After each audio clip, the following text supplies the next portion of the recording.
Como les decía, en esta clase vamos a hacer un recuento de los elementos más importantes referidos principalmente a la parte sobre la colonización, el proceso económico de la época colonial y algunas perspectivas que deben irse recapitulando, referidas no solo obviamente a esta unidad, sino que están ligados a la unidad anterior. ¿Por qué razón? Porque las dos últimas unidades o partes que nosotros hemos revisado tienen un sentido muy compartido sobre la época colonial. Realmente todo este proceso del segundo quimestre ha sido sobre la época colonial. Vamos a hacer recuento de algunos conceptos, elementos, ideas importantes que se refieren a esta perspectiva y que nosotros debemos ir un poco recordando, retomando o complementando. ¿Cómo se daba la economía colonial, que es de todo lo que nosotros hemos venido hablando? Esta economía colonial no podemos olvidarnos que estaba estrechamente ligada a la explotación de materia prima y a la producción agrícola y textil. Esto, en general, durante el proceso de los portugueses, que vimos al principio, los españoles, la llegada de los colonos y las independencias de los Estados Unidos, todos los procesos tuvieron su relevancia en cuanto a la materia prima y a la producción agrícola. Entonces, no olvidarse, que seguramente aparecerán.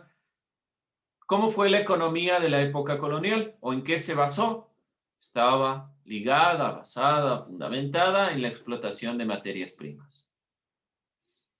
Miren, si no he tomado nota todo este transcurso de este proceso que venimos nosotros comentando, conversando y demás, por favor háganlo ahora. Veíamos que esta consideración de la economía colonial se basa principalmente en la explotación a través de las haciendas. Durante la época virreinal en las colonias se había creado grandes latifundios, grandes espacios de tierra y las relaciones similares al feudalismo, pero con una configuración propia. En el contexto local, la encomienda, la hacienda y las plantaciones tuvieron un gran impulso. La diferencia, sabíamos que entre una plantación y una hacienda era que la plantación era de monocultivo, principalmente, que pueden existir dentro de las plantaciones haciendas que den fundamento o que organicen toda la plantación. Pero en general, la plantación fue realmente el motor fundamental, en este caso, de la extracción agrícola.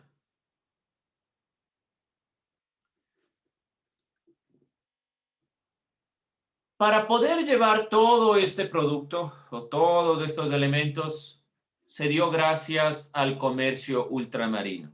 Como ustedes pueden ver, estoy tomando elementos interrelacionados que van poco a poco desarrollando una historia en común, ligados a los conceptos, más que conceptos, a los temas que hemos trabajado a lo largo de este segundo quimestre. El comercio con territorios al otro lado de un mar u océano se llama comercio ultramarino. Fue el comercio principalmente con las colonias y se pudo llevar lo obtenido en las haciendas, es decir, la materia prima, la producción agrícola, a Europa y se comerció a través de este medio.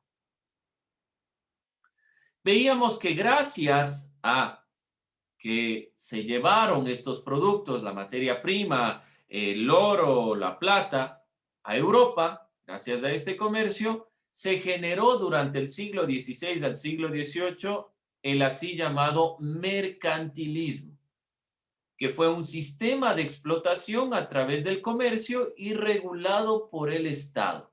que podemos llamarlo un periodo de acumulación primitiva, previa a la acumulación o a la llegada de la acumulación de lo que es el capitalismo actual. Este sistema está dado gracias a la colonia. Sabemos muy bien que en la época colonial los países como España, Portugal, dependían demasiado de la producción de la materia prima de sus colonias. Por lo tanto, este mercantilismo se dio gracias a esta consideración de las colonias. Hay dos fases propias de la acumulación. La primera fase, la acumulación, que es propiamente la adquisición del producto. Gracias a los sistemas como la encomienda, la mita colonial, se pudieron extraer materia prima concesionada con la fuerza o la mano de obra, de trabajo de los indígenas y los afrodescendientes, se generó la adquisición de los productos. En la segunda fase de la acumulación se da ya la realización.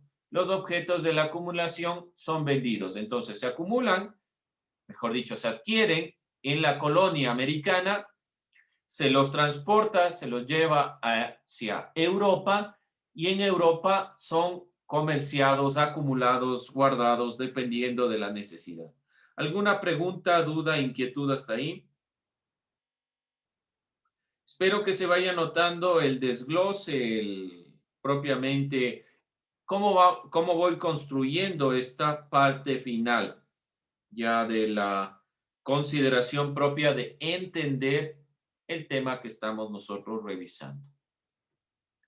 Veíamos que está entonces fundamentado en una consideración, si hablamos de acumulación, en el triángulo del comercio. ¿Cómo funcionaba este triángulo del comercio?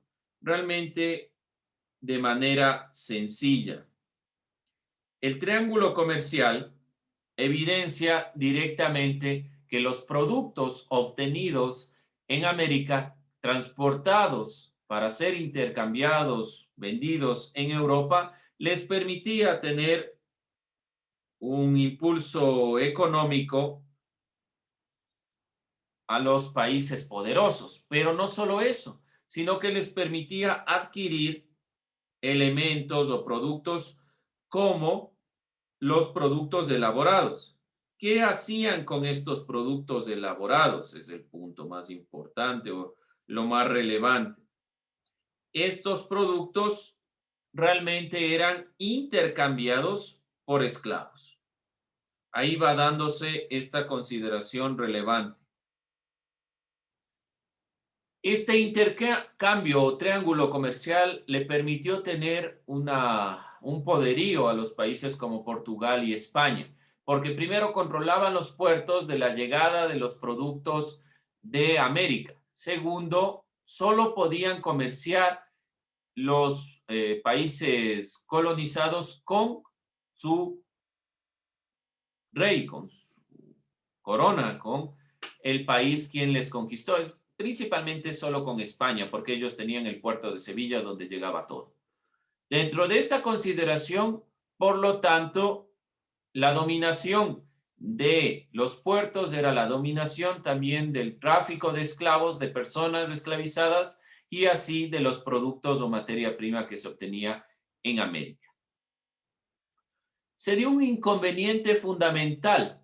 Carlos II, que había muerto sin descendencia, nombró a un sucesor, Felipe de Anjou, nieto de Luis XIV de Francia y bisnieto de Felipe IV, quien fue coronado con el título de Felipe V. Ahora, ¿por qué este bagaje de la sucesión? Esto lo planteé de forma rápida. ¿Por qué? Desde la Guerra de Sucesión Española, para nombrar al rey de España, comenzó a darse un inconveniente en España. Se firmó el Tratado de Utrecht de 1713, donde España cedía a Inglaterra y a Países Bajos el control de los puertos. Se tomaron de esta sucesión, que fue una alianza principalmente con Francia y España, para la sucesión y la llegada de los Borbones, y realmente estos países quisieron dejarle al rey de la herencia de los Borbones, pero negociar para que exista un abierto comercio y no solo España domine el puerto. Aquí comienza a caer la hegemonía de los españoles gracias al Tratado de Utrecht. No se olvide enunciar, nosotros hablamos del Tratado de Utrecht, pero no se olvide tomar en cuenta esta fecha sobre todo, 1713. La razón, la sucesión en el trono de España. ¿Qué pasa y qué genera en América realmente este proceso siglo XVIII? Algunas sublevaciones indígenas.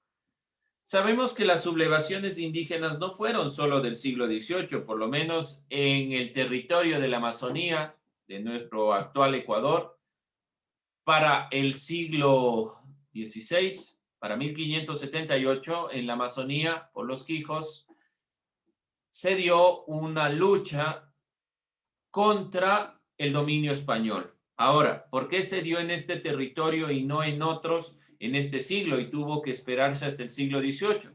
Principalmente porque en esta parte del territorio era muy complicado ingresar de forma sencilla por la selva, entonces tenían una ventaja los indígenas. Ahora, dentro de todo este contexto 1713, ya para el territorio americano se generaron reformas, las llamadas reformas borbónicas. ¿Quiénes eran los borbones? Los que sucedieron al trono en esta época y principalmente degeneraron en el Tratado de Utrecht y que en América se generó una serie de reformas. Por lo tanto, ¿por qué se generaron las reformas borbónicas?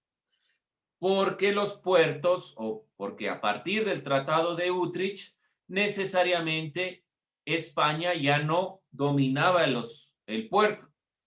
Por lo tanto, tenía que obtener réditos de otra forma. ¿Cómo obtuvo estos réditos o esta economía? Lo que hizo es pedir más impuestos en América. ¿Y quiénes pagaban estos impuestos? ¿Quiénes eran los que mayormente pagaban los impuestos en la colonia? Eran los indígenas. Como ellos eran los que mayormente pagaban los impuestos, se generaron una serie de luchas por esta consideración. Fueron mayormente explotados, existió un gran abuso de la iglesia. Las reformas borbónicas van a poner realmente fin al dominio español. Recordemos un poco de este proceso. Vimos a Tomás Catari, que principalmente generó este inicio de la disputa. Lo que Tomás Catari quería era retomar o tener nuevamente su cacicazgo.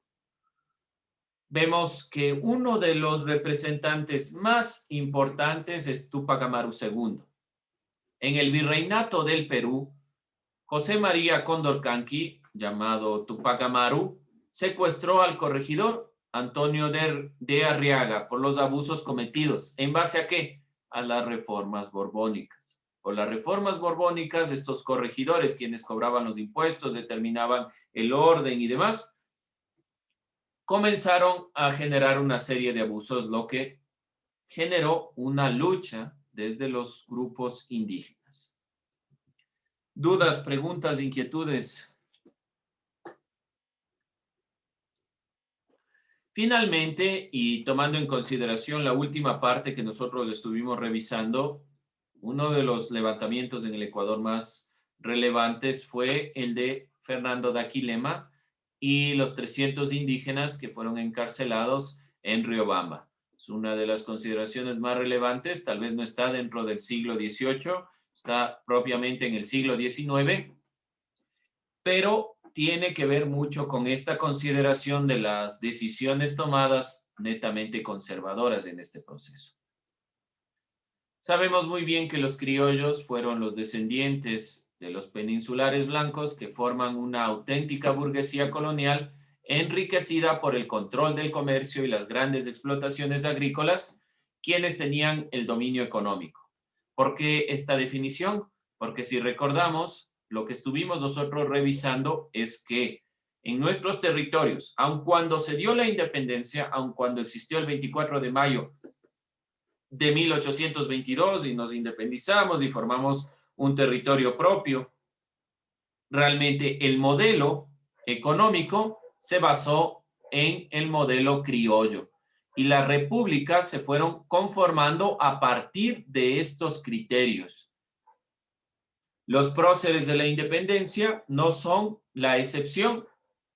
Para 1783 vemos ahí al marqués de Selvalegre, fue electo alcalde, estaba muy ligado al proceso de la época colonial, estuvo muy ligado al proceso de la hacienda, tenía espacios de tierra en cuanto a esta perspectiva. Los próceres y las independencias alrededor de América hispana, sobre todo, son independencias que están muy ligadas a los movimientos burgueses de la época, podemos decir directamente a los criollos. Y las constituciones de estos países estarán enmarcadas directamente en cuanto a las necesidades conservadoras de los grupos dominantes. Sabemos muy bien que las élites criollas vieron la necesidad de controlar dentro del aparato estatal e incluso a través de la fuerza militar, lo que consumía un presupuesto. Por lo tanto, este consumo del presupuesto estaba dado para mantener principalmente o fundamentalmente el dominio de los criollos y los mestizos adinerados. No es la excepción, la Constitución de 1830 refleja específicamente lo que estoy diciendo. Crearon un proyecto en base a intereses de ideologías conservadoras. Los requisitos exigidos para ser ciudadano era estar dentro de este punto de las personas privilegiadas. Vimos también que hubo una gran relación iglesia-estado, lo mismo que pasaba en la época colonial, exactamente lo mismo se fue dando en la época republicana de nuestros países latinoamericanos. Los senados y los nuevos congresos estaban encargados no solo por civiles, sino también por clérigos, por la iglesia. Y finalmente lo que estuvimos nosotros cerrando es con las independencias. ¿Por qué retornar si llegamos ya casi al siglo XX en nuestro análisis? ¿Por qué retornar a las independencias de siglos anteriores o por qué retornar a 1700? Porque la independencia de los Estados Unidos plasmó un punto sumamente importante, una independencia liberal. ¿Y por qué liberal? Porque se basaba en la libertad del individuo, en la libertad del comercio, que fueron parámetros que a la larga se quisieron implementar, pero que no se dieron en los demás países latinoamericanos. No olvidarse el periodo napoleónico y su afán de unificar el territorio. Bien, cerramos entonces visualizando la perspectiva de la escuela fisiocrática también como una escuela paralela que se plantea a la par con el mercantilismo del siglo XVIII, dentro de la época que estamos nosotros revisando esta postura en la cual se da la revolución liberal. Además de los liberales, nace la escuela fisiocrática, una escuela francesa que centra todo su análisis en la producción agrícola, no en el comercio. Bien, jóvenes, con eso vamos a ir cerrando. Así estamos de forma rápida, obviamente, retomando algunos temas, algunas posturas, algo que ustedes deben ir revisando en sus cuadernos. Deben ustedes tener todos estos temas. ¿Por qué razón? Para la evaluación, vamos a hacerlo simplemente de esta consideración, de lo que ustedes tienen. Bien, jóvenes, con eso cerramos esta clase. Tomo lista y nos vamos.